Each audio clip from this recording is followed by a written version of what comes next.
Hello and welcome to SUSA Summit Online 2021. My name is Claire Mawisa. I am honored to be the moderator for this very interesting conversation we're going to be having around building the African economy through innovation and investment. I've got three incredible change makers and we're going to have a good conversation about this. They're going to be telling us, sharing some of their insights. Let me introduce them to you now. We've got Michael Jordan, the founder of Bank Zero. We have Andrea Bomet, partner at Knife Capital. And we have Avi Ayal, co-founder of and managing partner of Entree Capital. Welcome, gentlemen and lady. I'm going to start with you, Michael, and just ask you, where does the continent lie within the context of the rest of the world when it comes to innovation and investment? How far behind are we as a continent? Or maybe we're in the middle, also just keeping in mind specifically South Africa. Look, I'm bullish on Africa and the prospects, and I think startups are the way to fix it. But if you have to be honest about innovation and measure it by objective yardsticks, like maybe how many patents come out of Africa, it would be lost. And if you had to look at it according to investment flows, how much investment is flowing to this continent compared to others, it would be lost as well. So the reality is that there's still an incredible amount that we have to do to make 1.2 billion people in Africa join the rest of the prosperous society that is being developed elsewhere. And the way it can be done, I believe, is not necessarily by trying to be the primary innovator, but to adapt innovations that come from the rest of the world for South African and for African circumstances in new business models that can still lead to prosperity and much higher growth. Thank you so much. Anything you want to add on to that, Andrea? I mean, if you want to give a context of where we are as a continent with the rest of the world? I mean, I think it's a big question of really how you define innovation. I actually honestly think that Africa is more innovative than many other kind of continents. Mainly because of necessity to some extent. It's different circumstances, it's infrastructure, it's different. So people have to be innovative. I don't want this to be labeled as innovation, the kind of third world innovation or emerging market innovation, but it is about doing things differently. And I think that as part of it, that's actually is innovation. So I think in Africa is innovative because we have a different frame of reference and therefore look at things differently. So I fully agree with Michael in terms of the patents, in terms of money kind of going into it. But this underlying interest of doing things differently and being innovative, I think there's a lot of it in Africa. To you, Avi, do you believe that investment or capital drives the future of innovation, and why? So my view of it is Africa specifically is a model that can replicate what has historically happened in China, India, and then where a fair amount of innovation came from, not from those locations so much as first world economies, and then were implemented in those regions. So once the same Amazon of the US became the Pang of South Korea, so there could be a Amazon of Africa, can pretty much dovetail off what Amazon does. And I think once the ecosystems build up around these technology companies that can serve masses of people, not specific countries within Africa, as historically been the case, that will create a fundamental shift in the ability of the continent to be able to innovate and hopefully to achieve some good outcomes. I mean, Michael, what do you believe breathes new life into innovation? What is the driving force behind innovation? Is it just that investment that we need or that capital? So I'm a big believer in frugal innovation. I mean, clearly you can do a lot with capital, but there are usually many ways to solve a problem before you need the capital. and then you can use the capital for growth. So let's say in an African context, a lot needs to be done to establish the right base through regulation. One great example, I think, is the free trade agreement. Africa trades less with itself than it trades with the rest of the world. You see it when you want to visit some of the capitals across the continent. You first fly to another continent and then back to Africa. By the way, you see the same when you look at telecoms communication links. You know, these countries don't link to each other. We again link to another country and then you come back. So that's something that regulation can sort out. I want to give you another example. We've now launched a new bank, Bank Zero. That bank is now only licensed for one country.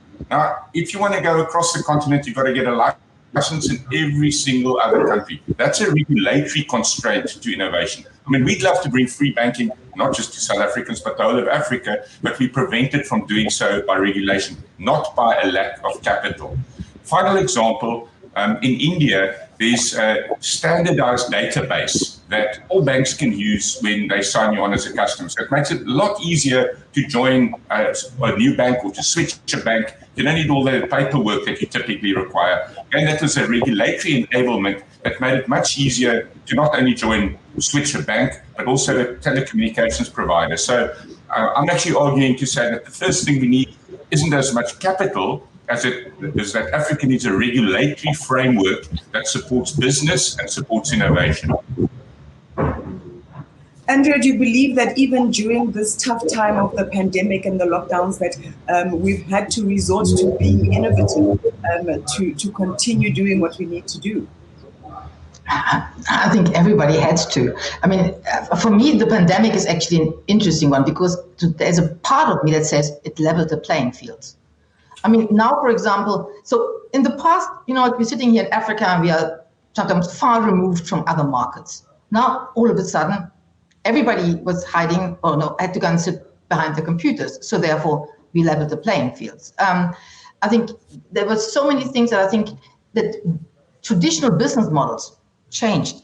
Different traditional ways of thinking and operating changed. So I think for once, we were not necessarily, to some extent, I mean, of course, we're assuming people have access to internet and so on. But if you had this, you actually had the opportunity to really kind of go and compete on a different level and kind of come up with this thing that previously you couldn't kind of go and do. So I think it was a very, very interesting one. And I definitely have seen with our portfolio companies a lot of innovation. I was actually absolutely amazed how the pandemic happened. For 2 weeks, they were all like, what are we going to go and do? And then the innovation started, the innovative thinking started. And actually some of them really grasped opportunities that they previously wouldn't have had, because now, as I said, there was a bit of leveling the playing field. They could actually kind of go and do things that they previously would have been, would have been more difficult because it would have required either far more money or traveling or those kind of things. So I personally believe that in some cases it actually was a very, very interesting kind of accelerator of innovation. And I'll be just coming off on what Andrea is saying. What are some of the learnings and those innovations that we will grow on and build on going into the future that won't end just with the pandemic? We've learned so much. We've been forced to be innovative. What are some of the opportunities that we can actually exploit going forward? I kind of differ a bit in my opinion of the rate of innovation. The innovation hasn't changed in terms of suddenly Africa innovated at double the speed of anywhere else. I think if anything, what's happened is that, and this is very early days, but I think that the challenges that exist on the continent just became greater, were just magnified even more. So the real thing that comes out of it is, can people sit up and take notice and start doing things differently and changing their behavior, and governments changing the way that they operate? Because what you've seen is countries that are highly innovative or countries which are excelling at what they've done have both been stunted in some respects, and some of them have exceeded every expectation. And so it's been so uneven. Yes, there's been a lot of tools like Zoom and Hopin and a whole bunch of other systems that have really grown in the pandemic. And what it's done, it's really, in many respects, it's accelerated the move to individual companies, individual solutions that are winning as a result, and some of them are winning even more than they did before. So I don't think it's an even, rising tide lifts all ships. I think what's happened is that there are some unique few players that have created sustained competitive advantage as a result of this.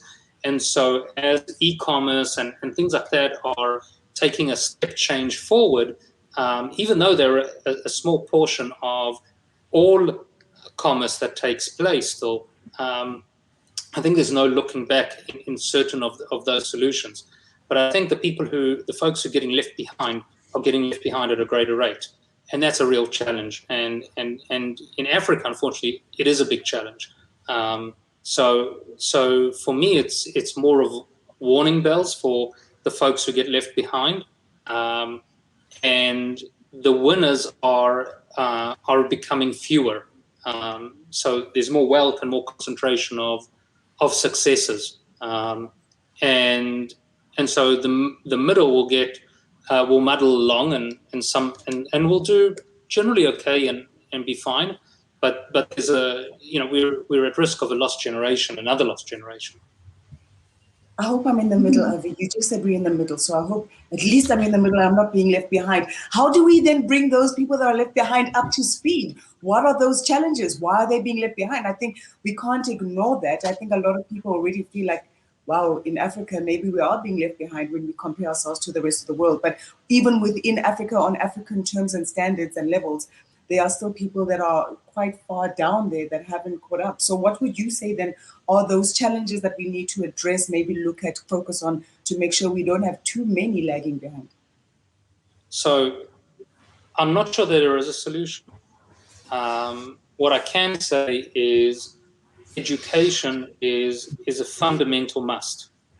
And if every government took ownership of education and invested inordinate amount of money in education and set good standards for education and paid teachers well and got the right people involved, I think that we're not looking at a step change that happens in 2 or 3 years, but we're looking in the next decade, the next 2 decades, that the effect will be felt. And so the rate at which folks are getting left behind will slow down, maybe narrow, and maybe even reverse. And it's not a simple thing, but there's no other way to solve the challenge. If you don't educate people, it doesn't matter what else happens. I wonder if I could just come in there. I vehemently, obviously, agree that it's about education. So nowhere in the world does superior growth or superior innovation happen without the proper education being there. The only point where I would maybe differ is the point that we need to spend a lot of money on it. And I want to come back to this point of frugal innovation. It's completely possible to spend more money on building conventional education in the conventional way that it's done, but then have people study the wrong directions that are not suitable for the modern economy, that are not tailored around things like problem solving, understanding interdisciplinary challenges, rewarding risk-taking and entrepreneurship. So I think it's definitely about education, but I believe it can be done quite frugally. I think it can be done using content that is video. We're talking over a video conference right now, getting the best experts in the world to get their content distributed all over this continent in a way that is cost efficient. So we've got to think smartly about these things. It's not just about throwing money at the problem. I think we need to transcend what we believe needs to be the traditional way of doing things. If we are coming from, especially speaking from a country that we've got so many challenges. So I agree that we really need to think creatively about solving that.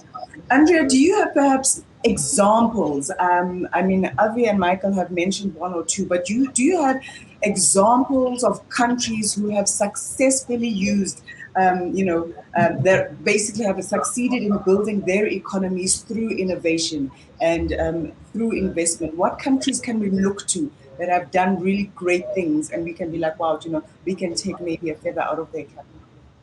I mean, everybody, of course, knows the Israel example. It's widely documented and so on. But I think if you really kind of go and go into Singapore, for example, if you're going to go into actually a number of countries in kind of Asia, I think if you just look at, if you kind of go and invest and enable innovation, you kind of go and get into a far more diversified economy. You get into a future-proofed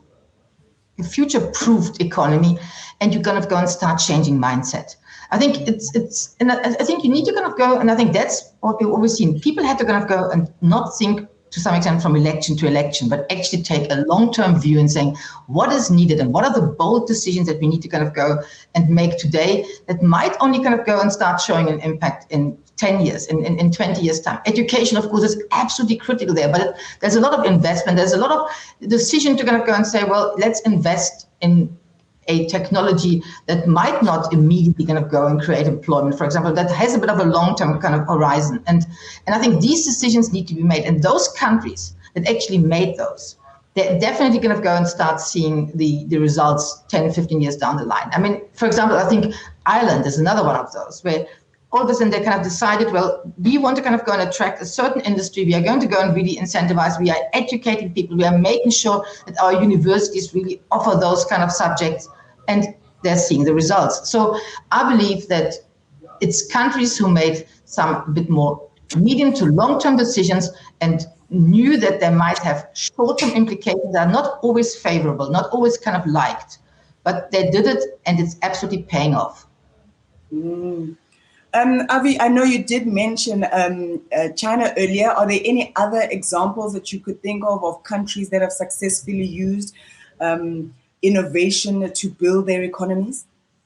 Yes, sure. So India is a prime example where it has very similar challenges to the African continent in terms of fairly big population set, fairly widely dispersed, elections every couple of years, quite independent states in many respects, and yet they've managed to slowly lift themselves out of extreme poverty. It's still, there's extreme poverty there. It hasn't gone away, but the amount of people that are employed and get to experience a higher level of education has increased substantially.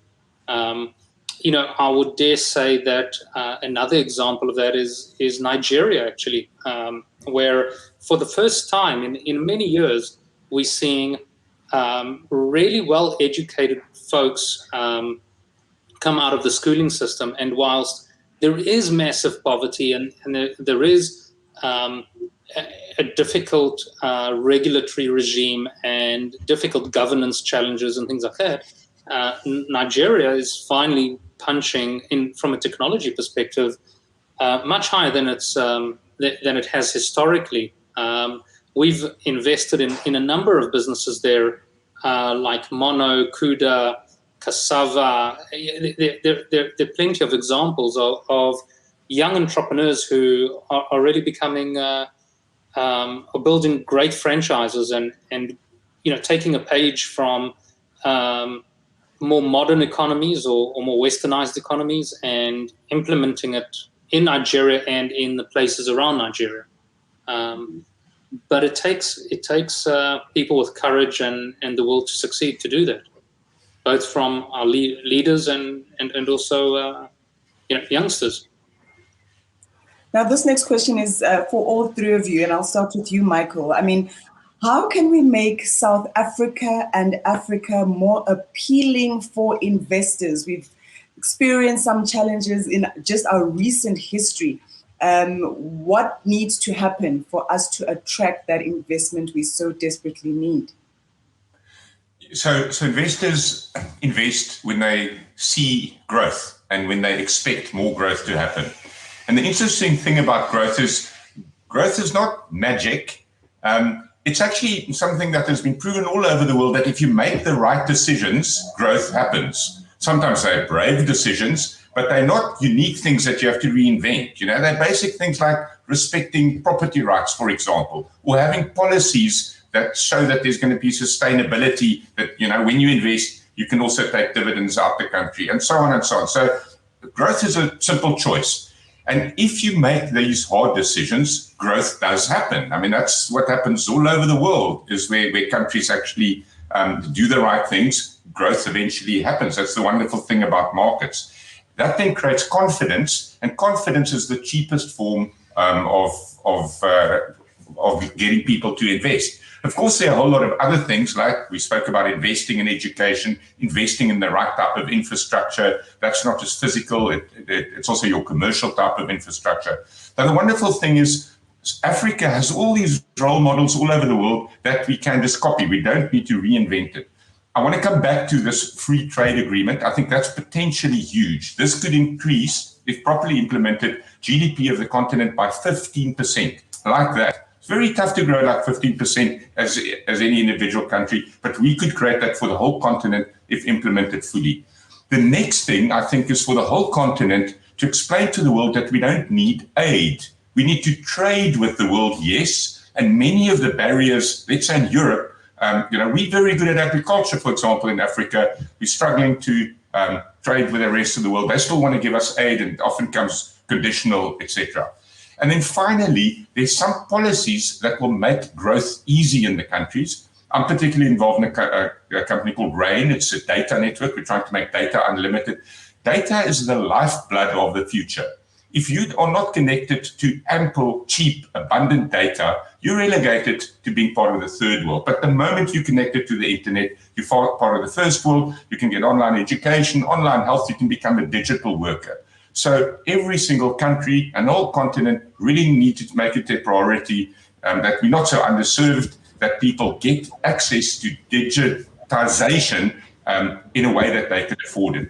I'll give you one crazy last remark on that. I mean, if I could run Africa, I would actually prohibit the use of feature phones and try and do some deal that makes smartphones very, very cheap. Because the moment you have a smartphone and you're on data, then you are connected to the world. And as I said, if you're not connected to the world using a smartphone, there's a very, very different future ahead of you. So there are many, many solutions. I'm excited that they can be done.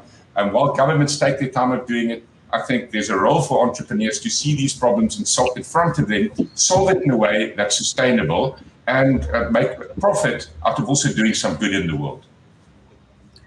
Michael took a big bite out of that question. So and I saw you nodding, Andrea, but I'm going to ask you as well, what is it that investors need for them to make that leap, for them to invest in South Africa? What are they looking for? Well, it's always hard to follow Michael, but I think one of the biggest things, of course, is we need to kind of go and change the perception of Africa. We need to kind of go and change the risk and the perception of risk. Because, I mean, at the end, investors, if they want to go and throw money, they want to know what terms, they want to know what conditions, they don't want to feel there's a risk. So for me, it's about reducing risk, perception of risk. It's really communicate success and the opportunities that lie there. And I think as Africa, we have to learn to not fight each other. And I'm talking about this, who gets the bigger cake of the money, of the investment, and so on, to really kind of go and have a common voice to the rest of the world. I think that's also quite important. So that's my few kind of key points. Avi, I know you've got something up your sleeve. What is it? What do we need to do for us to get that money coming to South Africa and to the continent in general? The money will come. We need heroes. We need founders who win, who make a great success and show that it's possible, and build solutions which are, certainly in South Africa, not focused on South Africa, but focused on a region or a much bigger economy or economy set. And hence, tying back to Michael's comment on the free trade agreement, it would be a wonderful thing if that happens. Because if we can lower the borders and make Africa accessible, then everyone wins. From a venture capital perspective, I don't think there's a problem putting money into great businesses. I think the challenge is unearthing the great businesses and having successful businesses that attract people to say, hey, what's going on here, and get on a plane and come and see. No shortage of money, shortage of ideas and successful founders.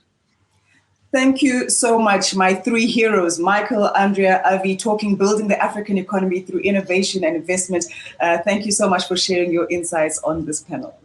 Thank you for having us. Thanks for having us. Bye-bye.